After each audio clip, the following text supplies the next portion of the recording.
வணக்கம். இந்த வீடியோவில் என்ன பேச போகிறோம்னா, இன்றைக்கி என்னென்ன நடந்தது அப்படிங்கிறத பற்றி பேச போகிறோம். அதுக்கப்புறமேட்டுக்கு டாப் 5 ஃபைனலிஸ்ட் யார் அப்படிங்கிற ஒரு ரூமர் வேறு இப்போ போயிட்டுருக்கு.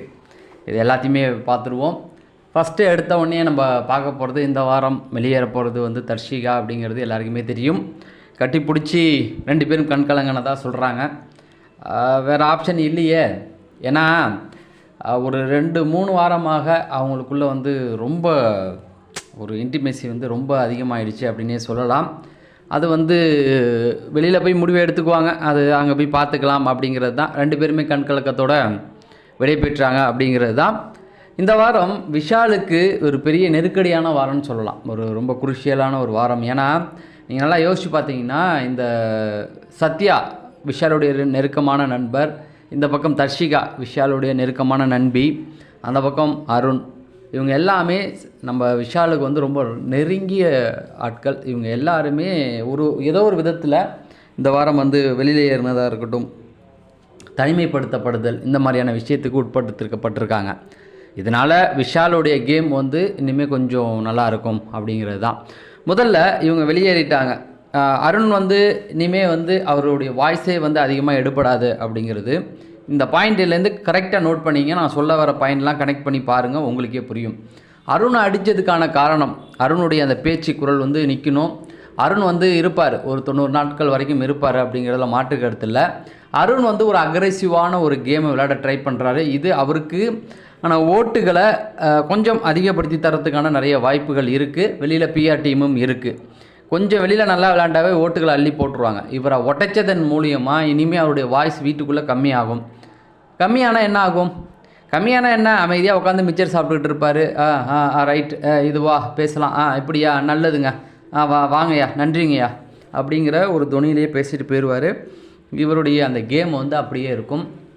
ஃபேமிலியிலேருந்து எல்லாம் வந்துட்டு போனதுக்கப்புறம் ஒரு நாள் இவரை பார்த்து, தம்பி வெளியில் போங்கன்னு அனுப்பிடுவாங்க. ரைட்டா? சரி, இதை மைண்டில் வச்சுக்கோங்க. இப்போ தர்ஷிகா வெளில போயிருக்காங்க இல்லையா, அவங்களுக்கு ஒரு ஃபாலோவர்ஸ் இருப்பாங்க. இந்த பக்கம் நம்மளுடைய சத்யா வெளில போயிருக்கார், சத்யாவுக்குன்னு ஒரு ஃபாலோவர்ஸ் இருப்பாங்க. சாஞ்சனா வெளில போயிருக்காங்க, அவங்களுக்குன்னு ஒரு ஃபாலோவர்ஸ் இருப்பாங்க. ரைட்டா? இவங்கெல்லாம் நல்லா கனெக்ட் பண்ணி பாருங்கள். இவங்கெல்லாம் யாருக்கு ஓட்டு போடுவாங்க இனிமே அப்படின்னு பார்த்தீங்கன்னா, இவங்களுடைய ஓட்டுகள் எல்லாம் விஷாலுக்கு தான் குறியும்.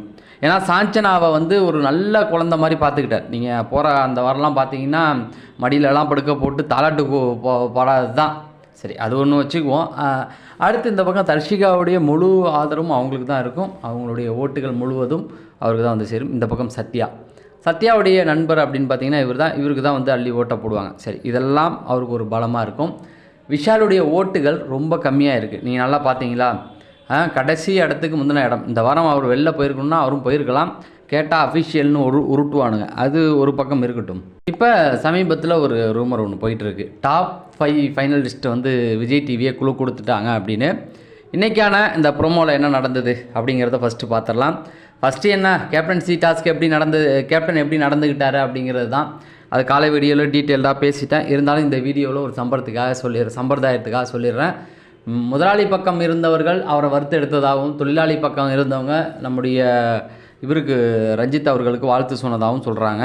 ஓரளவுக்கு நல்லா பண்ணார் அப்படின்னு சொல்லி. அடுத்து சௌந்தர்யா, இவங்களுடைய அந்த பிரச்சனை வந்து பேசப்பட்டிருக்கு. அதாவது சௌந்தர்யா வந்து இந்த கொடையை பிடிச்சி இழுத்தது, இந்த டாஸ்க் எப்படி விளையாண்டிங்க, எப்படி விளையாண்டுருப்பீங்க அப்படிங்கிற மாதிரியான நிறைய விஷயங்கள்.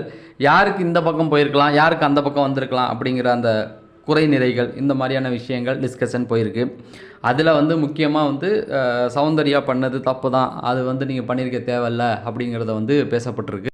ராணுவுக்கு தான் வாரம் திட்டு விழுவுமே, இந்த வாரமும் ராணுவ வந்து திட்டு வாங்கியிருக்காரு. சரி, இது ஒரு பக்கம் முடிஞ்சதுக்கு அப்புறமேட்டுக்கு அடுத்து ஒரு டிஸ்கஷன் வந்திருக்கு. என்னன்னா, இந்த இவ்வளோ வாரங்கள் ஓடிடுச்சு, நம்ம கடைசி 1 மாதங்கள் கூட இல்லை அப்படிங்கிற பொழுது இந்த கேமை பற்றி உங்கள் புரிதல் எப்படி இருக்க போகுது, என்னென்ன பண்ணுறீங்க அப்படிங்கிற இனிமேல் என்னென்ன உங்களுடைய ஃப்யூச்சர் பிளான்ஸ், இதெல்லாம் வந்து கேட்டிருக்காங்க. இவனுலாம் சொல்கிறவனுங்களா? ஐயா, இவனுங்கள்ட்ட அந்த கேள்வியை கேட்கலாமா? இப்படி சொல்லிவிட்டு அந்தாண்ட போய் மிச்சர் சாப்பிடக்கூடியவனுங்க.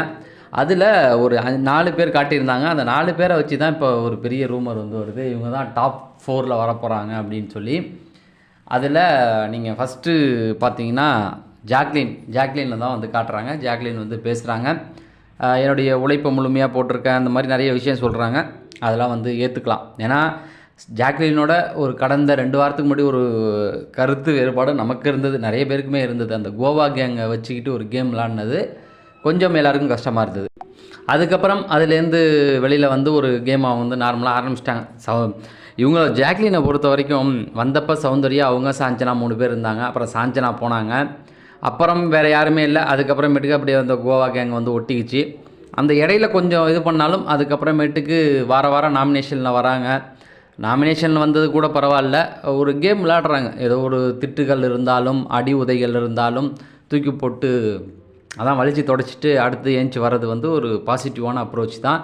ஜாக்லினை பொறுத்த வரைக்கும் அந்த டாப் 5ல் இருக்கிறதுல நமக்கு எந்த கருத்து முரண்பாடுமே கிடையாது. கண்டிப்பாக அவங்க இருக்கலாம்.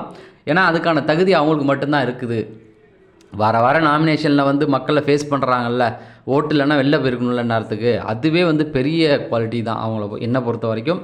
மற்றபடி கேமை பொறுத்த வரைக்கும் முன்ன பின்ன கருத்து வேறுபாடுகள் இருக்கலாம். அது அந்தந்த வீக்கை பொறுத்து தான். நம்ம வந்து கண் மூடிக்கிட்டு ஒருத்தவங்களை மட்டும் அப்படியே அள்ளி குதிக்க முடியாது. அப்படிப்பட்ட ஒருத்தர் இந்த சீசன் 8லேயே கிடையாது.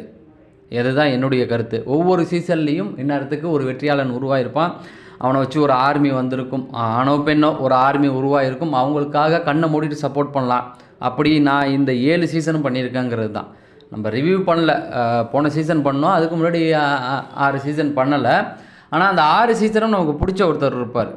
புரியுதுங்களா? ஃபஸ்ட்டு இதில் விட்டுடுங்களா, 2வது விட்டுடுங்க, 3வதுல வந்து கவின் இருந்தார், சேரன் இருந்தார், 4வதுல ஆரி இருந்தார், அடுத்து பார்த்தீங்கன்னா ராஜுபாய் இருந்தார், அடுத்து பார்த்தீங்கன்னா அசீம், விக்ரம், இந்த 2 பேரை வச்சு போணுச்சு. போன சீசனில் வந்து அர்ச்சனா இருந்தாங்க. இந்த சீசனில் இப்படி சொல்கிறதுக்கு ஆள் கிடையாது நம்ம ரசித்து பார்க்குறதுக்கு. பட் ஜாக்லின் இவங்களெல்லாம் கம்பேர் பண்ணும்போது ஜாக்லின் ஓகே அப்படின்ற மாதிரி இருந்தது. அடுத்து முத்துக்குமரன். இந்த முத்துக்குமரன் அப்படிங்கிறவர் தான் இந்த கேமாக அதை ஓப்பனர்னு சொல்லுவாங்கள்ல.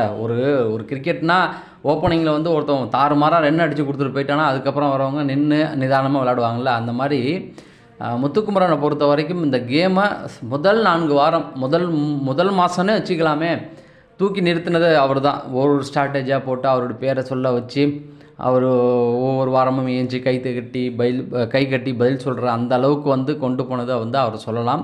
அந்த முத்துக்குமரன் அந்த இடத்துல இருக்கிறது வந்து ரொம்ப சந்தோஷமான விஷயம். அடுத்து சௌந்தர்யா வாரம் ஏந்திரிக்கும் பொழுது ஒரு கைத்தட்டலோடு ஏந்திரிக்கிறாங்க. பெரிய இதோட முதல் வாரத்திலிருந்து ஓட்டுகளில் எந்த ஒரு மாற்றமும் இல்லை. ஓட்டுகள் சும்மா தாறுமாறாக விழுந்துக்கிட்டு இருக்கு. அதை பற்றி நிறைய சர்ச்சைகளும் வந்துக்கிட்டு இருக்கு. அதை பற்றி நம்ம ஏன் கவலைப்படுவானே, அது டீமாச்சு இவங்களாச்சு. ஆனால் இவங்களுக்கு சௌந்தர்யாவுக்கு ஒரு கைத்தட்டல் வருதுல்ல, ஒரு அக்ரெசிவான ஒரு விஷயம் பண்ணணுன்னா அவங்களால தானே முடியுது. சண்டைன்னு வந்தால் சும்மா ஏஞ்சி நின்று வந்து தாறுமாறாக சண்டை போடுறாங்க இல்லையா, அவங்களும் ஒரு சில இடங்களில் கண்டென்ட் நிறையா கொடுத்துருக்காங்க அப்படிங்கிறது தான். அவங்களும் 3வது இடம். அடுத்தது வந்து 4வது இடத்துல வர்றது தான் சேனலே காமிச்சாங்க. கடைசியாக யாரை காமிச்சாங்கன்னா விஜய் விஷால். இப்போ எதுக்கு நான் முதல்ல சொன்னேன் பார்த்தீங்களா, அவருடைய ஓட்டு, சத்யா ஓட்டு, தர்ஷிகா ஓட்டு, அதுக்கப்புறம் சாஞ்சனா ஓட்டு, போன வாரம் வெளியில் அனுப்பப்பட்ட இந்த வாரம் அனுப்பப்பட்ட சத்யாவாக இருக்கட்டும், தர்ஷிகாவாக இருக்கட்டும், அடித்து உட்கார வைக்கப்பட்ட அருணாக இருக்கட்டும், இதெல்லாம் நல்லா பொருத்தி பாருங்கள். இப்போ இவங்க சத்யாவுடையோ தர்ஷிகா ஓட்டு இவருக்கு வரும்போது இவருக்கு கொஞ்சம் ப்ளஸ்ஸாக இருக்கும். இவர் கூட இருக்கிற அந்த அருணை அடித்து உட்கார வச்சு அவர் கேம் விளையாட பண்ணி இவரை மேலே ஏற்றுறதுக்கான ஒரு பிளான் தான். நல்லா புரியுதுங்களா? அருணுடைய வாய்ஸ் கம்மியாச்சுன்னா அதுக்கப்புறமேட்டுக்கு அங்கே யார் இருப்பா? வேறு யாருமே கிடையாது. இப்போ நான் சொன்ன பேருக்கு அடுத்து தீபக்லாம் அவ்வளோ தூரம் கொண்டு வர மாட்டாங்க. தீபக்கை பொறுத்த வரைக்கும் அவரெல்லாம் மார்க்கெட்டிங் பண்ண வெளியில் ஆளே கிடையாது. ஓப்பனாக சொல்கிறேன். அவரெல்லாம் இருக்கிற வரைக்கும் இருக்கலாம், அவ்வளோதான், போய்க்கலாம். அதுக்கான பேமெண்ட்டு தான் தவிர அவரெல்லாம் ரொம்ப பெரிய கண்டென்ட்லாம் அவரால் கொடுக்க முடியாது. அவரை ரசித்து பார்க்குற அளவுக்கு பெரிய ஆட்களும் கிடையாது உள்ள. நான் சொல்கிறது ரொம்ப தப்பாக எடுத்துக்க வேண்டாம், நிறைய பேர் கிடையாது. இப்போ சௌந்தர்யா இவங்களெல்லாம் கம்பேர் பண்ணும்பொழுது அப்போ இந்த இந்த இந்த இதில் அவர் வந்து மார்க்கெட்டிங் பிஆர் டீம்லாம் அவருக்கு கிடையாது, ஓப்பனாக சொல்கிறேன். அப்போ விஜய் விஷாலை வந்து அவங்க ப்ரொமோட் பண்ணுறாங்க சேனல் தரப்புலேருந்து, அவரை கொண்டு வரத்துக்கு முயற்சி பண்ணுறாங்க. அதனால தான் அவரை வந்து 4வது இடத்துல கொண்டாந்துருக்காங்க. இந்த வாரம் நடந்த வெளியேற்றங்கள் எல்லாமே அவருக்காக தான். நீங்கள் வேணால் பாருங்கள், நீங்கள் தொடர்ந்து பார்த்துட்டே வாங்க. இனிமேல் விஷால் வந்து இந்த வாரம் போக வேண்டிய ஒருத்தவனை பிடிச்சி நிறுத்தி வச்சுட்டாங்கல்ல, கடைசி ஃபைனல் வரைக்கும் கொண்டு வருவாங்க பாருங்கள். டாப் 5ல் அவர் இருப்பார் அப்படிங்கிறது தான். இதுதான் தெரியும் நமக்கு. நீங்கள் உங்களுக்கு பிடிச்சவங்களுக்கு ஓட்ட போடுங்க, அவ்வளோதான். நம்ம விமர்சனம் பண்ணுறதுனால எதுவுமே ஆக போகிறது கிடையாது. புரியுதுங்களா? இப்போ எனக்கு போன வாரம் யார் விளாண்டாங்களோ அவங்கள பிடிச்சிச்சா அவங்களுக்கு ஓட்ட போட்டேன் அப்படிங்கிறது தான். உங்களுக்கு யாரை பிடிச்சிருக்கோ ஓட்ட போடுங்க, முடிவு அவங்க எடுக்கிறது தாங்க. ஆனால் விஷாலுக்கு இப்போ கப்பு கிடைக்காது, அது வேறு மேட்ரு. அதையும் மீறி கொடுத்துட்டானுங்கன்னா இந்த சீசனில் இப்படிப்பட்ட ஒருத்தவனுக்கு கிடைச்சதுன்னு நினச்சி நம்ம சந்தோஷப்பட்டுக்க வேண்டியதான், வேறு ஒன்றுமே இல்லை. ஏன்னா அந்த சீசன் அப்படி, புரியுதுங்களா? அப்படி தான் போயிட்டுருக்கு. தொடர்ந்து நாளைக்கு காலையில் நம்ம ஓட்டிங்கில் வந்து சந்திக்கலாம். காலைல 7 மணிக்கெலாம் நான் நாளைக்கு கொடுக்குறேன். ஏன்னா இப்போ நமக்கு விஷயம் வந்துடுது, யாரெல்லாம் நாமினேட் ஆகியிருக்கா. இன்றைக்கி நடந்துக்கிட்டு இருக்கும் நாமினேஷன் ப்ராசஸ்லாம் முடிஞ்சிருக்கும் நேரத்துக்கு. ஸோ இன்னும் கொஞ்சம் நேரத்தில் வந்துடும், இப்படியே செய்திகள் வழியாக காலைல கொடுத்துருவோம் அப்படிங்கிறது தான். நீங்கள் இன்னும் சேனலை சப்ஸ்கிரைப் பண்ணலாம், சப்ஸ்கிரைப் பண்ணுங்கள். நம்ம அடுத்த வீடியோவில் சந்திப்போம். நன்றி, வணக்கம்.